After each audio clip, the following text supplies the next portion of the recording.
하나님 말씀 보겠습니다. 요한복음 11장. 요한복음 11장. 볼륨 조금만 올려줄래요?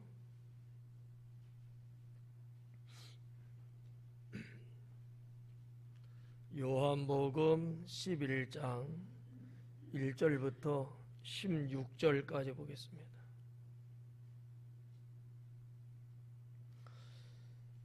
요한복음 11장 1절부터 16절. 오늘도 그냥 쭉 강의하면서 나갈까요? 아니면 읽고 갈까요? 내 마음대로 하겠습니다. 대답이 없으시네. 시간이 좀 걸리니까. 1절부터 보겠습니다. 어떤 병자가 있으니 이는 마리아와 그 자매 마르다의 마을 베다니에서 사는 나사로라. 먼저 이 11장에 나오는 이 나사로의 이야기는 사실은 그냥 읽으면은 구분은 좀 안 갈 거예요. 그런데 이 내용은 있었던 것을 알고 있는 요한이기 때문에 이렇게 어떤 설명을 먼저 해주는 형태로 문장이 되어 있어요. 왜냐하면 이 요한복음이 이방인에게 주는 말씀이거든요. 그러니까 어떻게 보면 넓은 의미에서 보면 디아스포라 유대인들 그리고 이방인들. 이방인은 이제 여러 포함될 수 있는데 그리스도를 믿은 유대인이나 이방인도 다 포함시키는 그런 아주 전체적인 이방인이거든요. 그래서 그냥 일반 유대인에게만 주는 게 아니기 때문에 내용을 사실을 외국 사람도 잘 몰라요. 그래가지고 12장에 이 말씀이 기록이 됩니다. 근데 11장에 먼저 이런 일이 있었다라는 것을 설명해주는 설명문으로 기록이 되어 있어요. 그래서 여러분들이 몇 주 후에 나오는 얘기겠죠. 12장은. 그랬을 때 두 번이 나오니 이렇게 착각할 수 있거든요.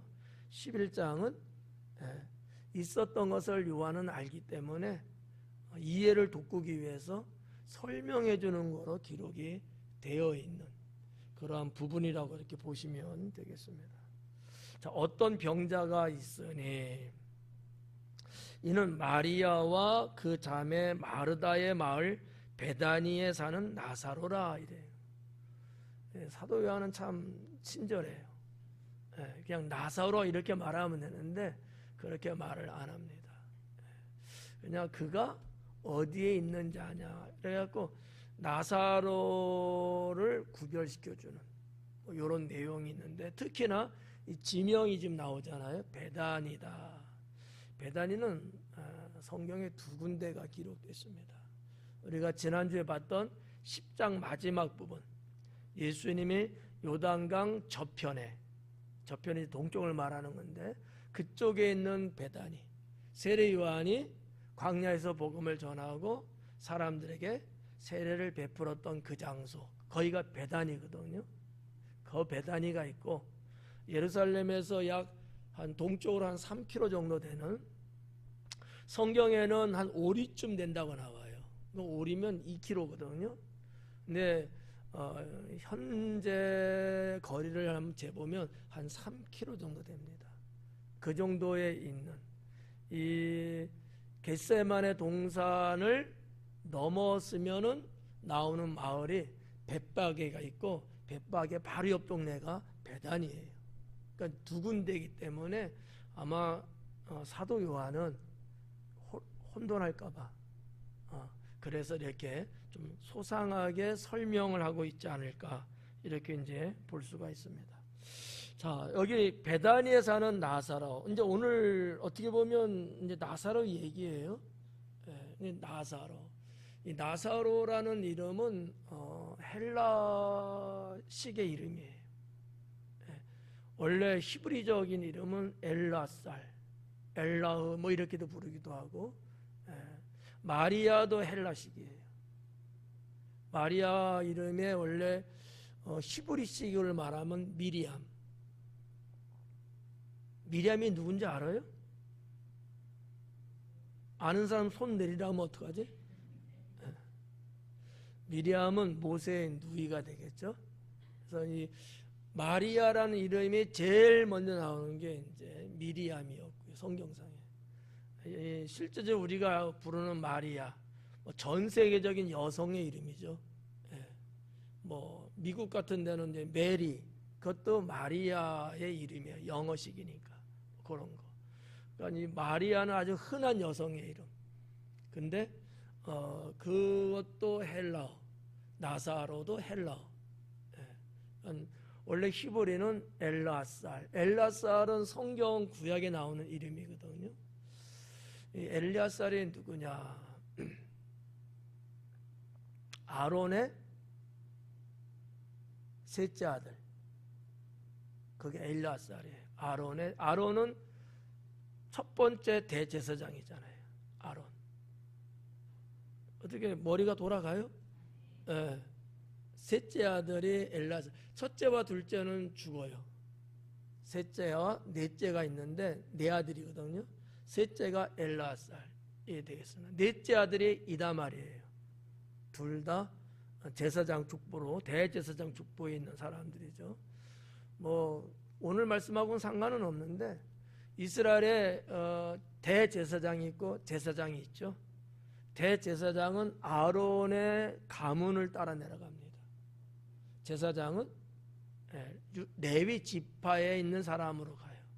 이제 이런 게 좀 다른 건데 어쨌든 이 나사로라는 이름, 하나님이 우리를 도우셨다라는 뜻을 갖고 있는 건데 이 뜻은 다 똑같아.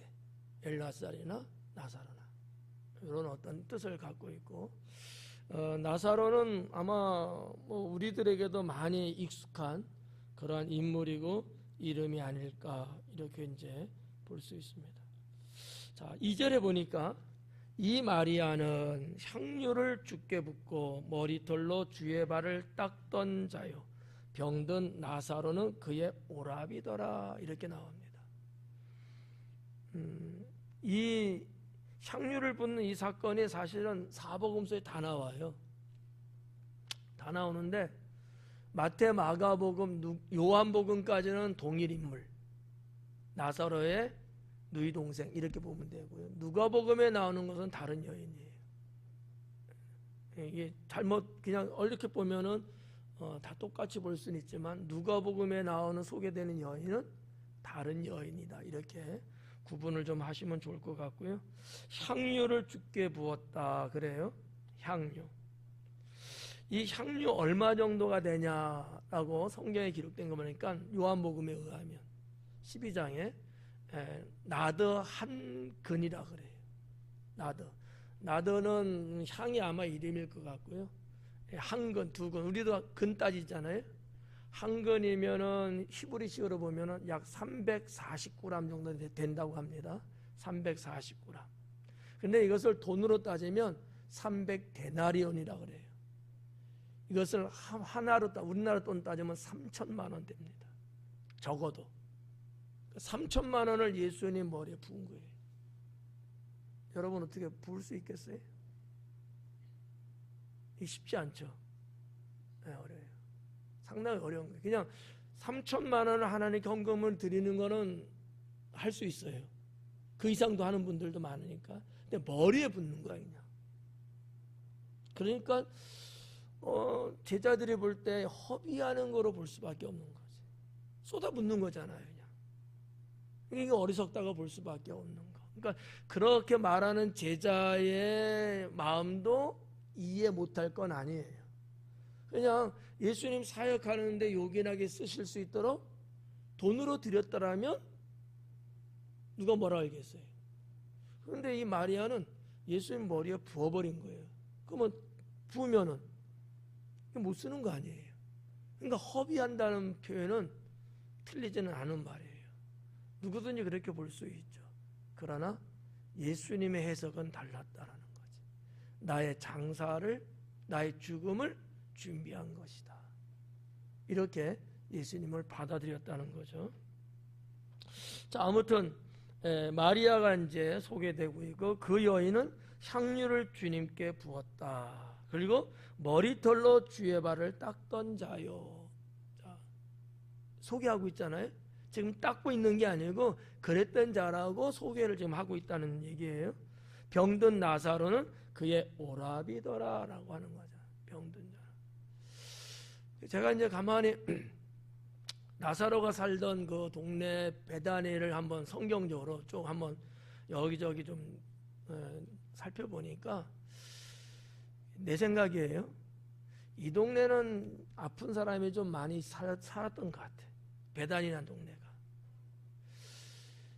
원래 뭐 그런 사람이 모여들었던 동네인지 아니면 그 당시에 뭐 병에 많이 노출된 상황인지 그거는 모르겠어요. 모르겠는데 어쨌든 간에 이 12장에도 보면 역시 병든 어떠한 그 형색이 이렇게 기록이 되어 있고 그래서 베다니가 예루살렘 도성도 아니고 성 바깥에 우리 한국으로 보면 한양 도성 바깥에 4대 성이 있잖아요. 자 여기 보세요. 4대 성이 있는데 성 안에 말고 성 바깥에는 성 안에 살던 사람이 몹쓸병 고치지 못하고 죽어간 이런 병자들은 성 바깥으로 내던지든지 아니면 거기 나가서 살 수밖에 없었던 시절이 있거든요. 그게 이제 뭐 여러분들 지금 뭐 서울 혹시나 가보셨으면 어떨까 하는데 동대문 바깥에 동대문 밖 어딘지 알아요? 그 바깥에는 뭐 지금으로 말하면 나병 환자들 이런 사람들 종기 때문에 이렇게 피부 있는 사람들 하여튼 죽을 수밖에 없는 그런 자들을 많이 성 바깥 4대 성 바깥을 이렇게 나가 살게끔 했거든요. 예루살렘이 그 당시에 그랬는지는 모르겠지만 어쨌든 이렇게 주변에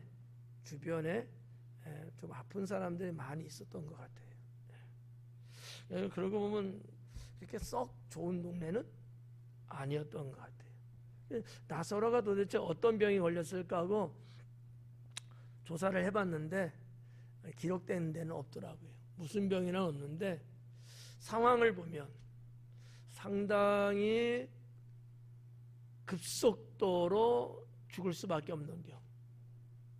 그런 병이더라고요. 왜냐하면 오랜 시간을 아팠으면은 그 전에 예수님에게 통보했고 예수님이 그 전에 아마 손을 썼을 거예요. 근데 그런 게 아닌 거지. 그래서 한 일주일 전후 정도의 아픔과 사망에 이르는 아주 급속도로 이루어진 병이 아니었을까 이렇게 추정해 볼 수 있습니다.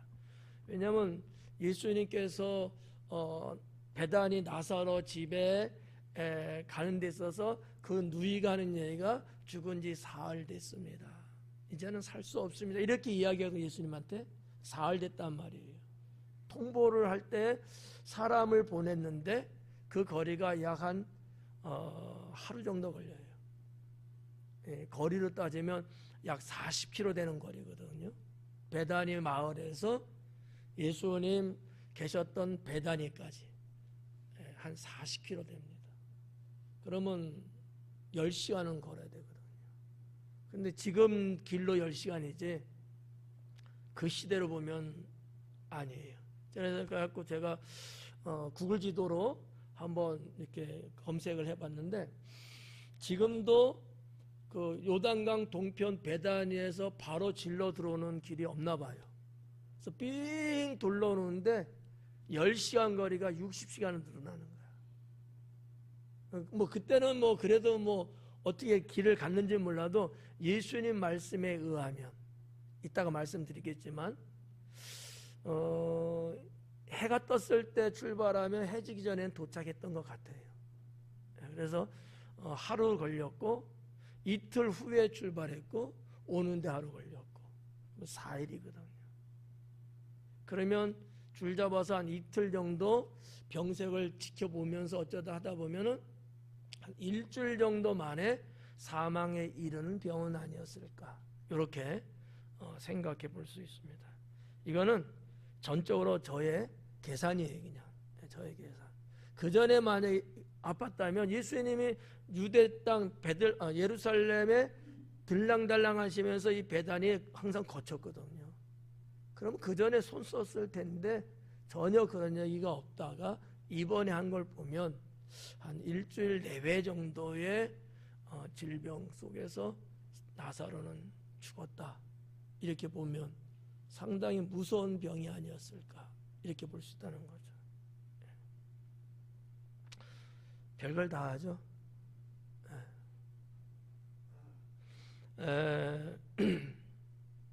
3절에 보니까 이에 그 누이들이 예수님께 사람을 보내어 이르되 주여 보시옵소서 사랑하시는 자가 병들었나이다 하니. 자, 사람을 보내어 그 사람이 이제 이야기를 하는 거예요. 예수님께 그대로 뭐 전했겠죠. 뭐라겠냐면 사랑하시는 자가 병들었나이다 그래. 사랑하시는 자가, 여기서 말하는 이 사랑한다는 것은 필레이스라는 단어로 썼는데, 필레이스라는 단어는 필레오의 이야기예요. 필레오. 그러니까 사랑은 사랑인데 우정적인 사랑을 말하는 거예요. 우정. 무슨 사랑? 우정. 나사로와 예수님을 이렇게 표현할 때 친구 같은, 친구로서의 막역한 사랑인 거죠. 연인과의 이런 사랑도 아니고 아가페 사랑도 아니고 필레오의 사랑이라는 거예요. 근데 베드로도 예수님이 너희가 나를 사랑하느냐 했을 때 필레오 사랑을 이야기했거든요. 그렇다면 당시에 많은 사람들이 사랑을 논할 때 필레오라는 사랑을 많이 썼던 게 아니냐. 같은 여성끼리도 필레오 사랑이 있을 수 있죠. 근데 성경에 보면 그런 어떤 흔적들이 그렇게 없어요. 여성들에 대해서는. 근데 남자들끼리의 사랑은 필레오라는 단어를 여러 군데서 많이 쓰고 있어요. 여러분 뭐 다윗과 요나단 같은 케이스도 역시 필레오, 친구 간의 우정의 사랑이거든요. 그러니까 지금 마르다가 사람을 보내갖고 이 소식을 전할 때 그냥 나사로가 이렇게 병들어서 이게 아니고 선생님이 아니면 뭐 주께서 사랑하는 나사로다, 이렇게 소개하고 있는 거거든요. 그러면 이제 예수님이 그 말을 받을 때 사랑이라는 어떤 감성적인 게 있잖아요. 아마 이런 부분들이 전달되지 않았을까. 그래서 여기서 말하는 사랑은 필레오의 사랑, 우정의 사랑이었다, 이렇게 볼 수 있는 거고요. 자, 그러면 4절에 예수님께서 들으시고 이르시되 이 병은 죽을 병이 아니다, 하나님의 영광을 위함이다, 이렇게 말씀을 하셔요. 자, 병들었습니다라는 말을 듣고서 이 병은 죽을 병은 아니다, 이렇게 말하는 게, 이 병은 죽을 병이 아니다. 근데 어떻게 됐어요? 죽었어요. 이거 어떻게 된 거야? 예수님은 죽을 병 아니란데 죽었네? 그럼 예수님 맞은 거예요? 틀린 거예요? 틀린 거죠. 예수님의 말씀은 나사로가 죽지만 죽음으로 보지 않는 거예요. 무슨 의미일까? 그를 살리겠다는 거예요. 왜요? 하나님 영광을 위해서. 그 부분 또 이따가 내려가면서 볼게요. 자, 죽을 병이 아니다. 사람 보기에 할 때는 죽을 병이라는 거예요. 예수님 볼 때는 죽을 병이 아니라는 거야. 이런 게 차이가 있는 거예요. 우리가 내 생각으로는 이거 잘못될 거라고 봐지는데 주님은 문제 없다고 보시는 거예요. 별로 아멘도 안 하네. 아멘의 타이밍을 놓치나 봐요. 정말 아멘 할 때는 안 하고.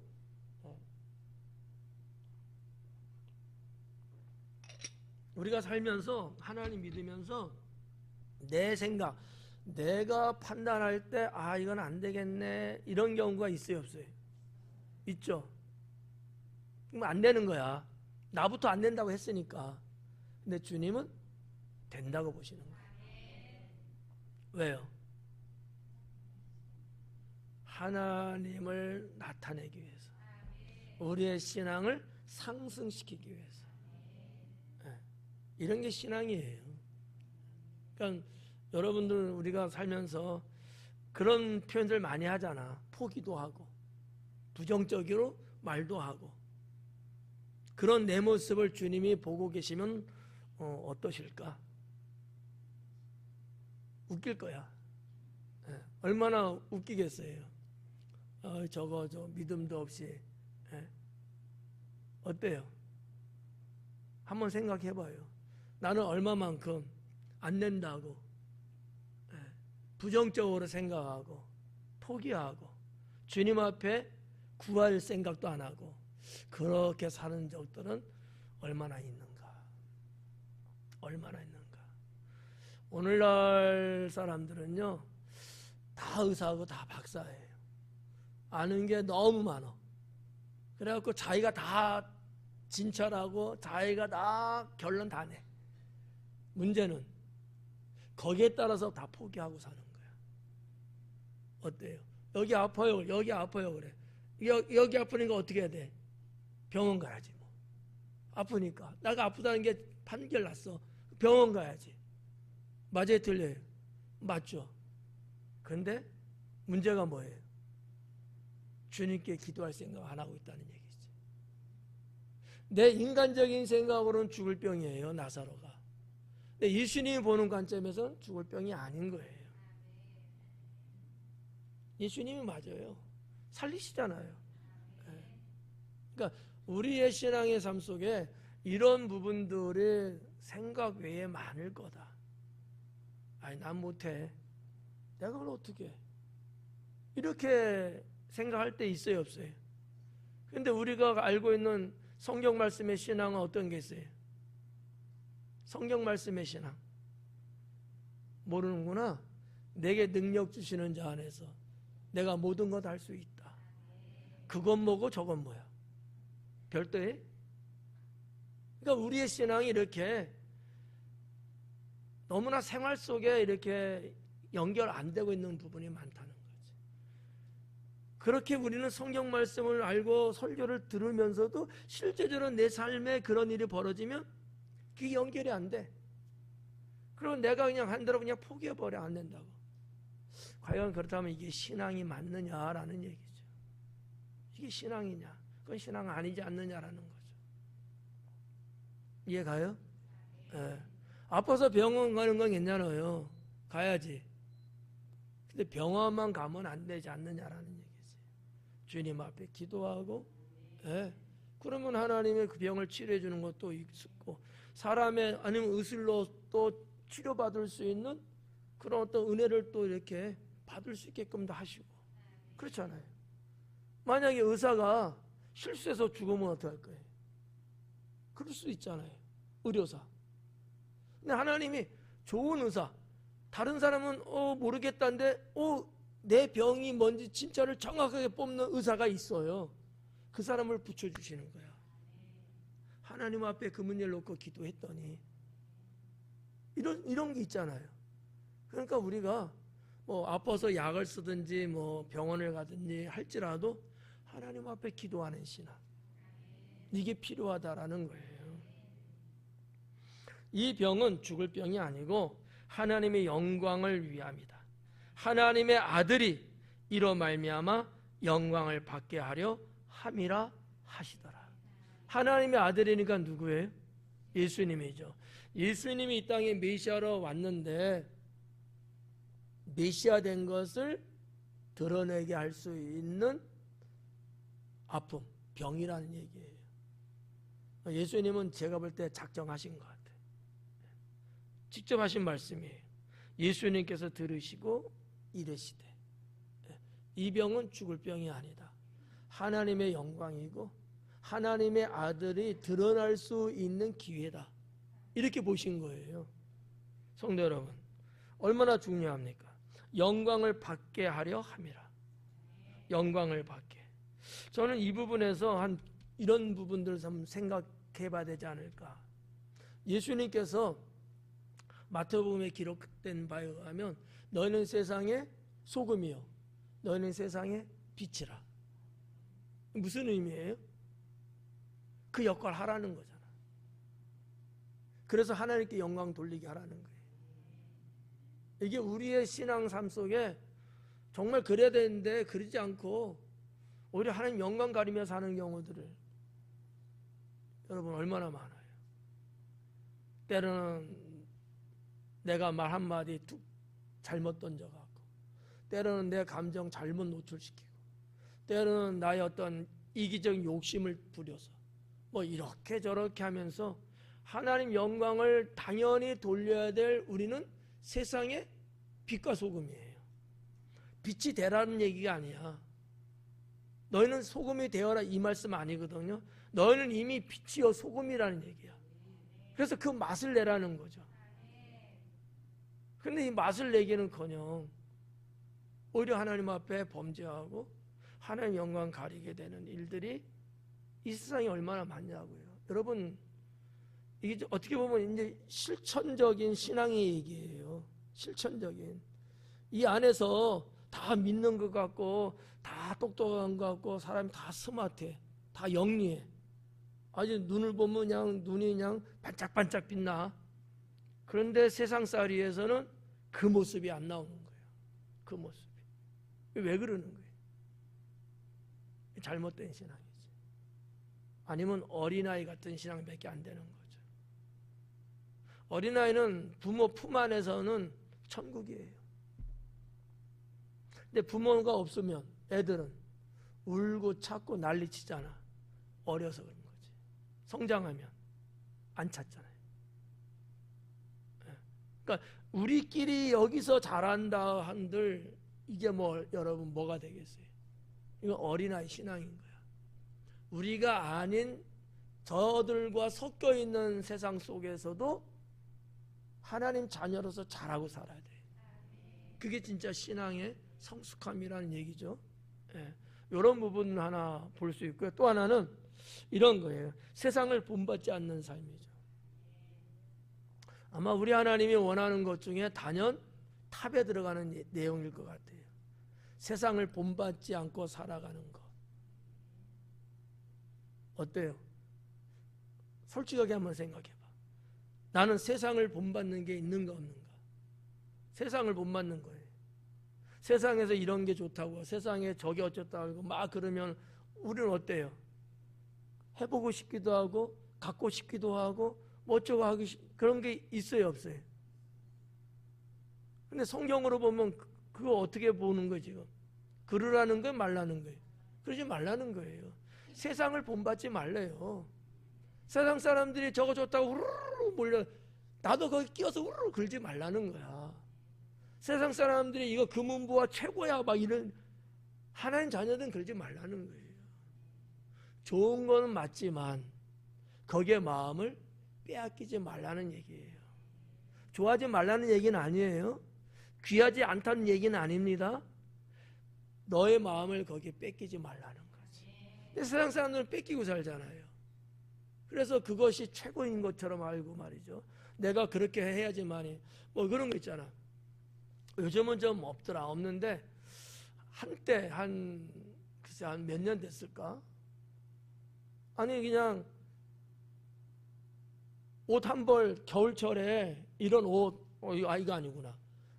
우리 뭐 장로님 그런 옷, 이런 패딩 같은 옷 한참 우리 유행 막 떴을 때 저 한 벌에 얼마였어요? 70만 원도 갔어. 근데 그걸 안 입으면 내가 뒤지는 것 같아, 세상에. 내가 그거 못 입으면 나는 바보 같고, 난 이상하게 이 사회에서 퇴출되는 사람 같은 느낌? 부모도 사입고 자식도 사입히고 다 거기 쏠리는 거야. 제가 잘못 알고 있나요? 그런 적 없었나요? 우리나라? 있었잖아요. 나도 그거 아니면 뭐 어떤 신발이 나왔는데 그 신발이 200만 원이야. 그거를 사서 신어야만 뭔가 삐까번쩍하고 말이죠. 뭐 그 옷이, 그 신발이 나쁘다는 얘기는 아니야. 세상 사람들이 그렇게 세상에 홀려갖고 그렇게 사는 대로 너의 마음도 그렇게 가지 말라는 거지. 나는 15,000원짜리 슬리퍼 신어도 좋더라고. 예. 몇 년 신어요. 제가 가끔 말씀드리지만 세상 유행을 자꾸 따라가려고 하지 마라. 좋은 건 맞아. 그럴 수 있어. 하지만 그거 아니면 안 되는 건 그냥 내 마음을 거기에 뺏기지 말라는 얘기지. 뺏기지 말라는 거예요. 여러분, 그게 얼마나 정말 허비하는 것 아닐까? 그 아까운 돈, 그 많은 돈 꼭 그렇게 살아야 될까? 차라리 거기에 어느 정도 정말 어려운 사람 구제하고 선유를 하고 하나님의 영광을 위해서 뭔가 살면은 그게 더 가치가 있지 않을까? 이런 거잖아요. 예.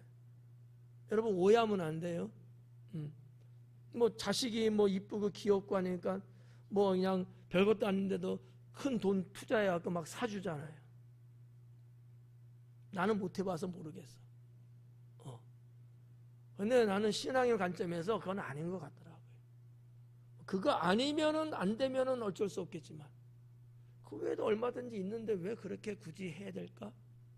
그러니까 성경에서 말하는 세상을 본받지 말라는 이 말씀이 여기에 좀 적절한 게 아닐까라는 거지.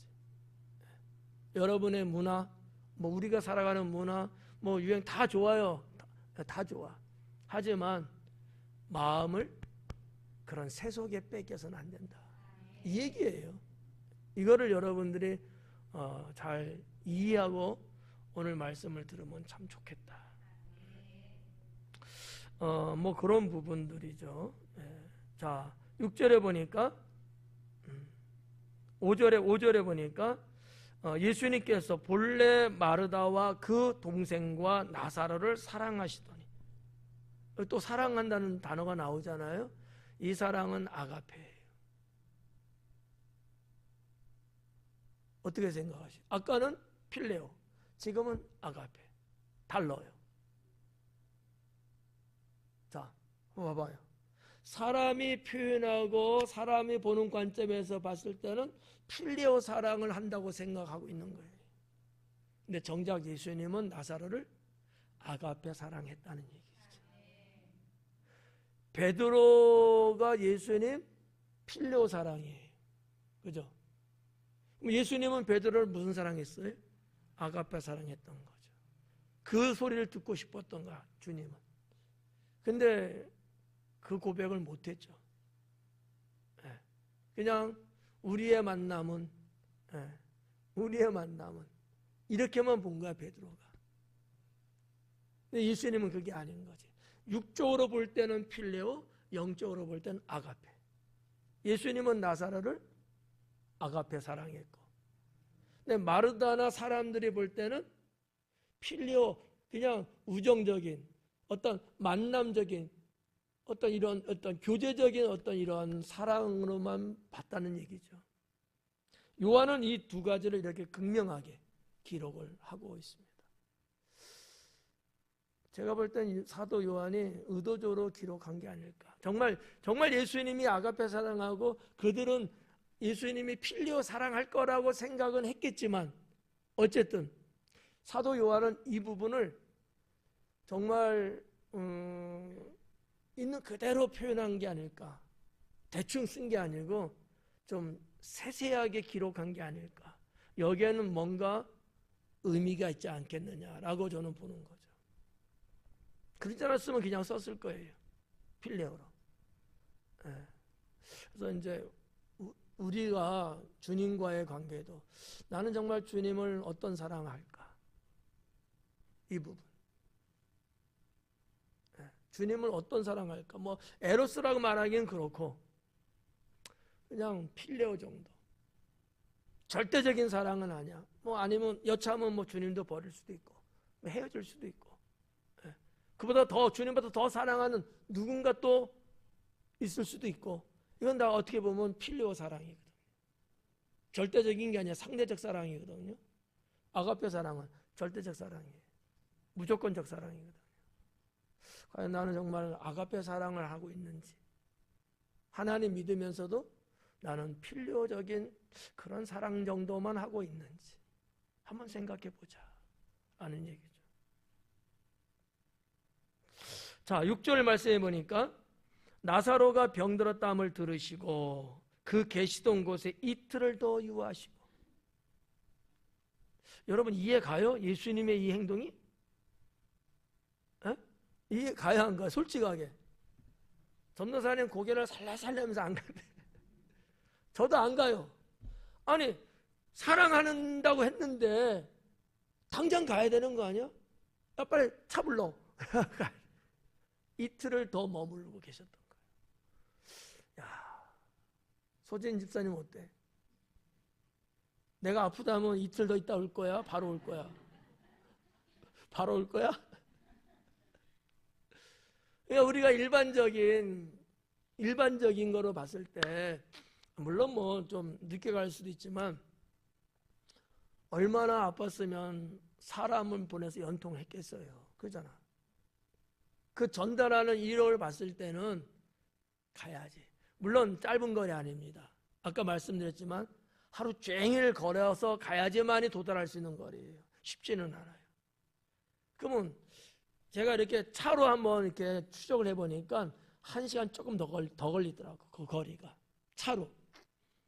그럼 여기서 한 대전 잡자고. 대전에서 불렀어. 그럼 여러분 갈 것 같아요? 안 갈 것 같아요? 가요? 그러면 실패했어.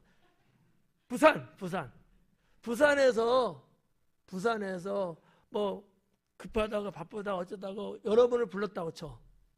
가요 안 가요? 사랑하는 사람이야. 여기 지금 사랑하는 사람이라 했잖아. 이게 전제야, 전제. 예. 가긴 가겠지. 예수님도 갔어, 이틀 후에. 지금 가냐 나중 가냐 이 얘기를 지금 묻는 거예요. 언제 갈 것 같아요? 자신 없죠? 예. 난 당장 가.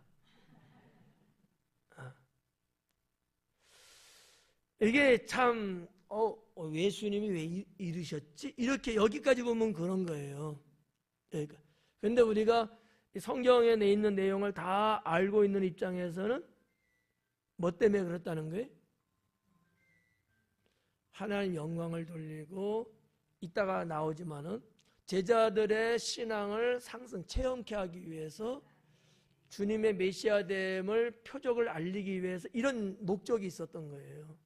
그래서 예수님은 이틀에 바로 갔으면요 죽지 않았어요. 지금 병든 상태야. 그냥 가면 뭐야, 병 고치는 거야. 그냥 이거는 흔한 거야. 지금 예수님 앞에는. 예수님은 지금 뭐를 지금 하고 싶은 거예요? 죽은 자를 살리고 싶은 거야. 왜요? 그게 메시아임을 표적을 보여주는 거야. 좀 더 어거지를 좀 부려서 표현한다면 내가 죽은 지 사흘 만에 살아나는 것을 예표하고 있는 거. 속 모르는 사람은 예수님한테 짜증냈을 거야. 빨리 가셔야지. 뭐 하는 거야 이게 지금. 막 이렇게 내 생각으로. 인간적인 생각에. 우리 살다 보면 그런 거 많아요. 인간적인 생각을 앞세우는 경우들. 그보다도 더 하나님이 원하시는 게 뭔가를 좀 더 생각을 해보면 참 좋은데 그거는 없어. 당장 감정적인 걸 앞세우고 인간적인 생각만 앞세워서 빨리 뭐 하기를 원하는 이런 부분들 있어요. 특히 여러분 목회할 때 이런 부분들이 이렇게 부딪혀요. 어떤 경우는 바로 정말 가야 될 경우가 있고요. 어떨 경우는 그걸 하나님이 허락지 않는 경우가 있어요. 그럼 목사는 어떻게 해야 되죠? 휴머니즘적으로 바로 가야 돼요? 아니면 하나님이 지금은 아니라고 할 때는 안 가야 돼요? 안 가야 되는 거예요.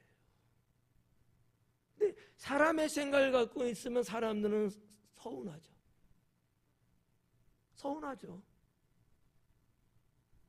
근데 그거를 따라가면 안 된다라고 저는 생각하죠.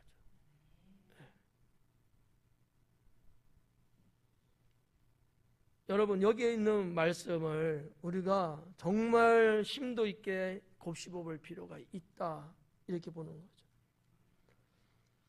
병들어 땀을 들었지만 이틀을 계신 그 베다니에서 그대로 계신 거예요. 그냥 꼼짝 안 하고. 왜 그랬을까요? 거기에 사역이 있고, 여기는 주님이 죽은 자를 살리기 위한 하나님의 역사가, 이게 어떻게 보면 뭐 준비됐다고 할까, 그렇게 작정하셨다고 할까, 이게 있었던 거예요. 근데 사람들은 그런 걸 모르죠. 그러니까 빨리 와서 어떻게 좀 고쳐주든지 해야지, 이게 도대체 뭐 하는 겁니까? 사랑은 하는 거예요, 안 하는 거예요? 어떻게, 이렇게 역성만 들죠.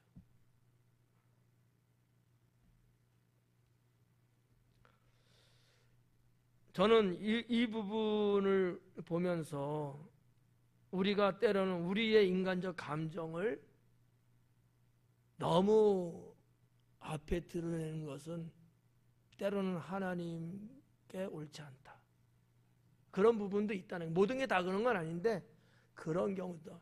어떨 땐 예수님이 백부장의 이야기 있잖아요. 가자 그러잖아. 가자 그러잖아. 그리고 백부장이 말, 아니요, 오시는 거 감당 못해요, 오지 마세요, 말씀만 해주세요, 이러잖아. 아니, 친분관계 누가 좋은 거야? 나사로가 좋아? 백부장의 하인이 좋은 거야? 나사로잖아. 나사로의 친분이 좋잖아요. 근데도 여기 이틀 묵고 저기는 바로 가겠다고. 이해가요? 그거는 예수님의 기준이 있는 거예요. 예수님의 기준이. 이런 것들을 여러분이 혹 오해하면 안 된다라는 얘기죠. 예. 아까도 말씀드렸지만, 자 7절, 그 후에 제자들에게 이르시되 유대로 다시 가자 하시니. 자, 유대로 가재요. 이틀 후에. 이제는 때가 됐다는 거예요. 이제는 내가 가도 돼. 왜? 이제 가도 되는 게 왜 그런 거예요? 죽었다라는 거야. 나사로가 죽었어요. 이해가요? 예수님이 가는 거 하루길이에요. 그러니까 예수님은 이제 가자는 얘기는 죽었다는 걸 알고 계신 거야. 기록은 없지만 가갖고 살리잖아요. 이대로 가자. 저는 이러한 사도 요한의 이 기록을 보면서, 하나님의 영광, 또 예수님이 메시아라는 어떤 이런 것들의 표적, 하나 더는 아까 말씀드린 것처럼 제자들의 신앙을 체험케 하는, 상승시키기 위한. 왜냐하면요, 이제 곧 얼마 안 있으면 예수님은 죽으시고, 그리고 예수님은 얼마 후에 하늘로 올라가셔요. 이 복음 사역을 누가 해야 돼요? 이제는 제자들이 해야 돼요. 시간 많지 않아요. 훈련을 시켜야 돼요. 그냥 우리가, 잘 들어요? 그냥 우리가 그냥 믿고 어쩌고 뭐 예배를, 이거 갖고는요 극단적인 상황에서 신앙 못 지킵니다. 체험 없으면 못 지켜요. 체험이 없으면 평범할 때는 신앙 지킵니다. 내 목숨이 위태로운 그런 상황이 올 때는요, 체험 없는 자는 그 신앙 못 지켜요. 근데 하나님 체험을 한 사람은 내가 죽어도 그 신앙 지켜요. 훈련이, 어떻게 보면 훈련. 그런 게 있어요. 그래서 여러분, 우리가 신앙생활 하는데 어떠한 모양이든지 하나님을 체험한 신앙과 체험치 못한 신앙은 큰 차이가 있습니다. 온화한 날씨에는요 다 좋아요. 그냥 비바람이 몰아칠 때는요, 그래도 누구는 평안함을 유지하는 사람이 있는 반면 누구는 난리 법석칩니다. 왜요? 체험이 없어서. 그와 같은 폭풍우 치는 체험을 못 해봤어. 그래서 이럴 때는 어떻게 될지 몰라. 근데 해본 사람은 알아. 그래서 오히려 더 평안을 유지할 수 있어요. 하나님 믿으면서 체험하는 신앙을 가지셔야 돼요. 체험하는 신앙. 8절에 보니까 제자들이 말하되 랍비여 방금도 유대인들이 돌로 치려 하였는데 또 그리로 가시려 하나이까. 자, 7절에서 유대로 다시 가자. 아까 말씀드렸죠. 거리가 얼마 된다고요? 한 40km 돼요. 40km. 하루 종일 가야 돼. 짧은 거리 아니라 그랬죠? 근데 가자는 거예요. 그럴 때만 제자들이 그 소리를 듣고 뭐라 그래? 아니, 돌로 맞아 죽을 뻔했었는데 그 길 또 가자는 거예요? 이러는 거예요. 근데 언제 그랬다는 거예요? 방금. 그렇게 안 써 있어요? 방금도 유대인들이 돌로 치려 했는데. 이거 언제 일이죠? 방금이래. 언제 일이 근데? 사건으로 보면 그냥 내가 말할까요? 수전절 때. 이거 어떻게 보면 몇 개월 됐어요. 수전절 때와 예를 들어서 수전절 때와 6월절 사이에 지금 수전절은 12월이에요. 지금 12월 초. 6월절은 4월 초예요. 이 사이에 벌어지는 사건들이거든. 지금 여기 지금 10장에서 그런 일이 있어서 지금 벗어났잖아요.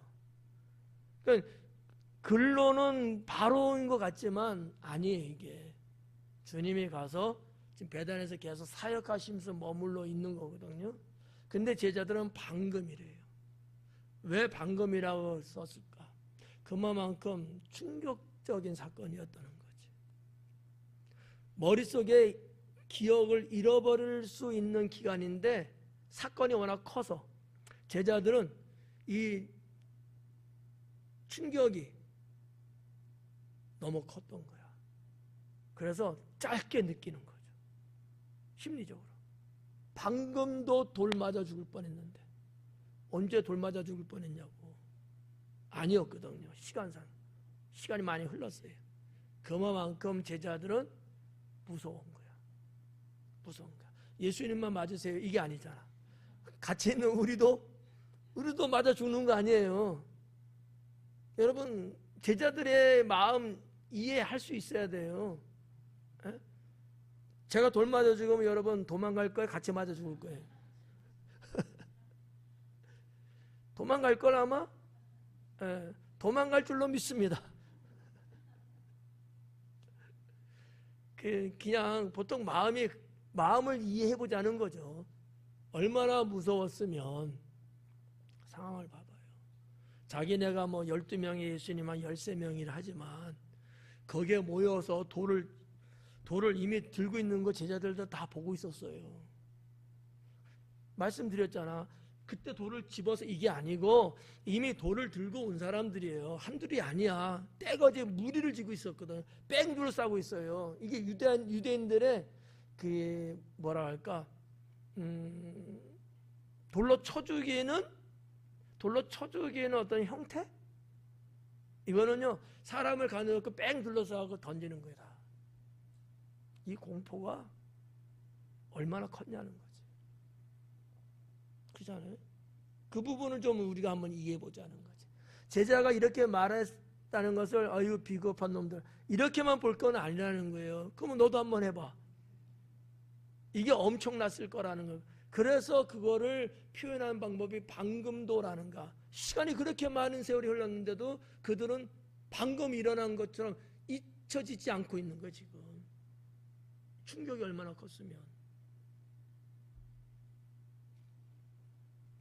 방금도 유대인들이 돌로 치려 하였는데 또 그리로 가시려 하나이까. 9절에 예수님께서 대답하시되 낮이 12시간이 아니냐. 사람이 낮에 다니면 이 세상의 빛을 보므로 실족하지 아니하고. 낮이 12시간이 아니냐. 유대인들은요, 낮 시간을 1시간씩 잘라서 계산을 합니다. 물론 1경, 2경, 3경, 4경 이렇게도 말하지만 더 세분화해서 말할 때는 1시간, 지금의 시간하고 똑같아요. 근데 그들의 시간은 해 뜰 때부터 해 질 때까지인데 그게 거의 12시간이라고 말씀드렸잖아요. 대략 평균적으로 새벽 6시부터 저녁 6시예요. 12시간이야. 거의 정확해요. 몇 월이냐에 따라서 약간 차이는 있지만 그냥 그렇게 보는 거죠. 그러니까 예수님이 지금 말하는 이 12시간이라는 얘기는 무슨 얘기냐면 낮 시간이라는 거야. 그러면 뭐예요?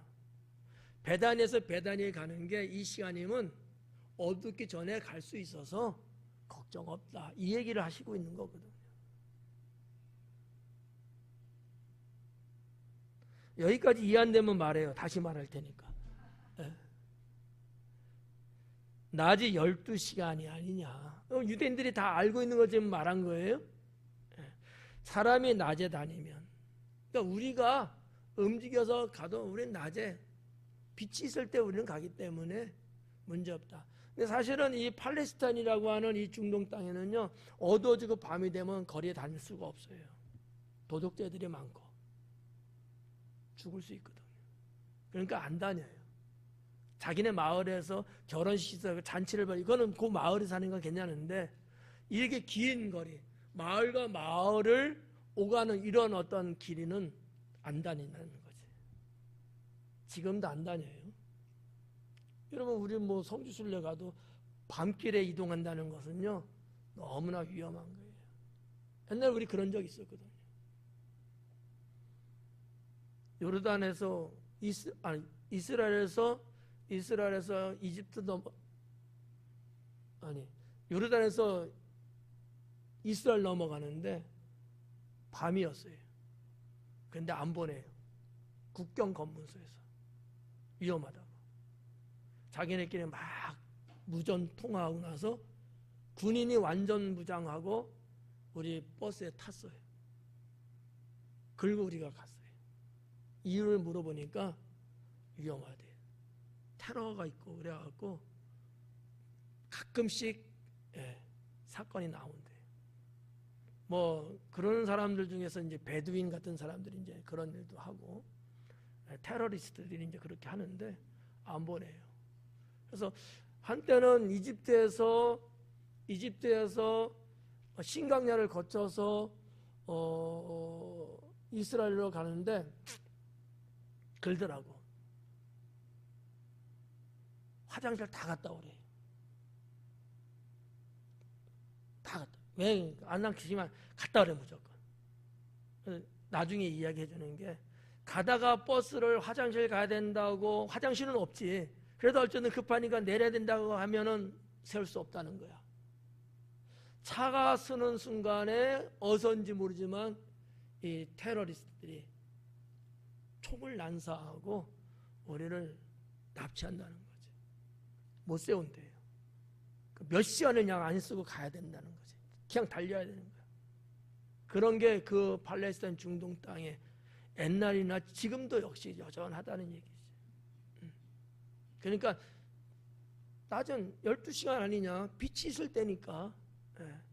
이 말씀은 그런 어떤 의미가 실제적으로 그렇다는 얘기예요. 자, 10절에 보니까 밤에 다니면 빛이 그 사람 안에 없는 거로 실족하느니라, 이런 말씀을 합니다. 이 부분 좀 설명을 좀 해드려야 될 것 같기도 한데, 그냥 일반적으로는 말씀드린 그 내용이고요. 진짜 낮이니까 이런 얘기고, 영적인 의미도 이 속에 있어요. 그 하나는 지금 예수님이 사역하는 때라는 거예요. 내가 지금 사역하고 있는 때, 이게 낮 시간이에요. 주님의 사역이 끝나면 그건 밤 시간이 되는 거거든. 그러니까 낮에는, 예수님이 있을 때는 무슨 말이에요? 내가 있을 때는 해를 받지 않는다는 거지. 그런 어떤 영적 의미의 말씀이 담겨져 있습니다. 여러분, 빛은 누구예요? 예수님을 말하는 거거든. 내가 있는 동안에는, 내가 없을 때는, 이 개념이거든. 그러니까 우리가 하나님을 믿고 있을 때에는 문제가 없다. 하나님을 믿지 않게 되면 문제가 되죠. 밤이거든요. 위험하고 생명을 잃을 수 있다. 이런 어떠한 의미가 되는데, 이 밤에 다니면이라는 이 10절은 죄악을 의미해요. 밤은 죄악에 살면, 죄악 가운데 살면 해를 당하게 되겠죠. 이런 여러 가지 의미를 볼 수 있어서 주님은 이런 말씀을 통해서 빛에 거하는 삶을 살아라. 그러니까 뭐 우리가 잘 알고 있는, 내가 네 안에, 네가 내 안에, 우리가 주님 안에 살면 빛에 거하는 삶이기 때문에 해를 당하지 않는다라는 거지. 그렇잖아요. 사탄이 여러분 해할 수가 없잖아. 여러분의 생명을 앗아갈 수가 없잖아요. 하나님은 허용 안 하니까.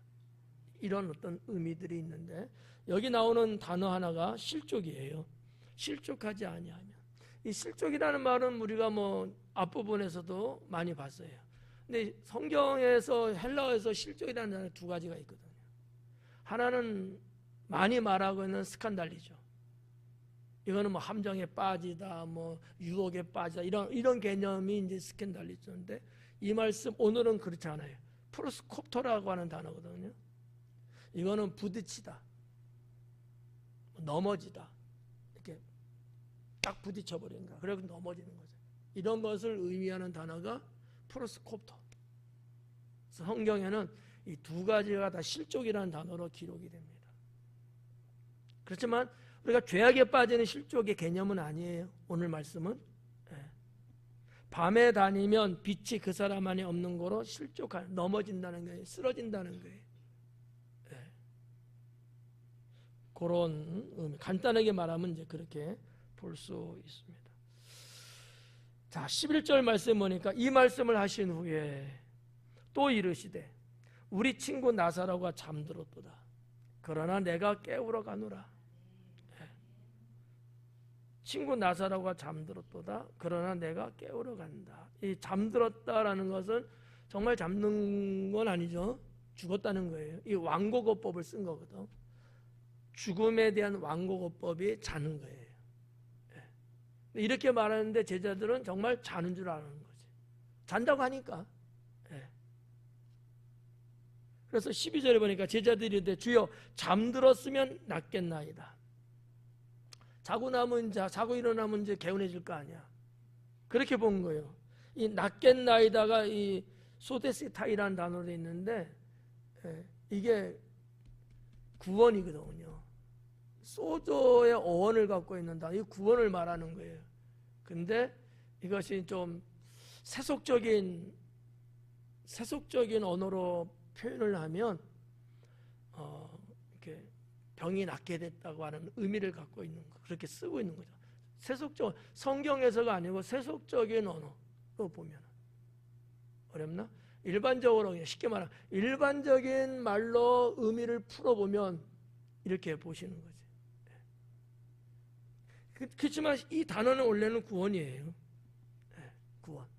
근데 일반 세상 사람들이 쓰는 헬라어로 볼 때는 구원은 아닌 거예요. 구원으로 번역할 수도 있지만 그냥 질병에서 회복됐다, 병에서 낫다, 그런 의미로도 사용하고 있다. 그래서 그런지 제자들은 그런 줄 알아요. 근데 13절에 예수님은 그의 죽음을 가리켜 말씀하신 것이나 그들은 잠들어 쉬는 것을 가리켜 말씀하시는 줄을 생각하는지라. 뭐 그럴 수 있죠. 뭐. 자, 14절에 예수님께서 밝히 이르시되 나사로가 죽었느니라 하고 재차 이야기를 해줘요. 왜요? 가만히 눈치 보니까 제자들이 정말 뭐 잠든 줄 알고 이렇게 눈치가 그런 거 보이는 거야. 그러니까 예수님이 아니다, 죽었다, 이렇게 이야기죠. 이 밝히라는 단어는 명백하게, 꾸밈 없이, 현실적으로, 사실적으로 이런 뜻을 갖고 있는 단어거든요. 그래서 이걸 이제 번역상 밝히라는 단어를 썼어요. 진짜는 사실은 죽었어. 15절에 내가 거기 있지 아니한 것을 너희를 위하여 기뻐하노니 이는 너희로 믿게 하려 함이라. 내가 거기 있지 아니한 것, 내가 거기 있지 않은 것. 그러니까 소식을 들었을 때 바로 가지 않은 것. 그건 너희를 위해서 기뻐하는 것이다. 예수님은 아무 그건 없어. 관계는 없는데 제자들을 위해서는 내가 기뻐한다는 거지. 왜? 아까 말했죠. 그들의 신앙 체험을 시키고 그들의 신앙을 높이기 위해서. 예수님은 거기까지 이제 보고 계시는 거죠. 이는 설명하고 있어요. 너희로 믿게 하려 함이라. 뭐를 믿게 하는 거예요? 예수님이 메시아임을 믿게 하기 위해서. 지금까지 쭉 보면은 어때요? 뭐 병든 자, 귀신 들린 자 대체적으로 그랬잖아요.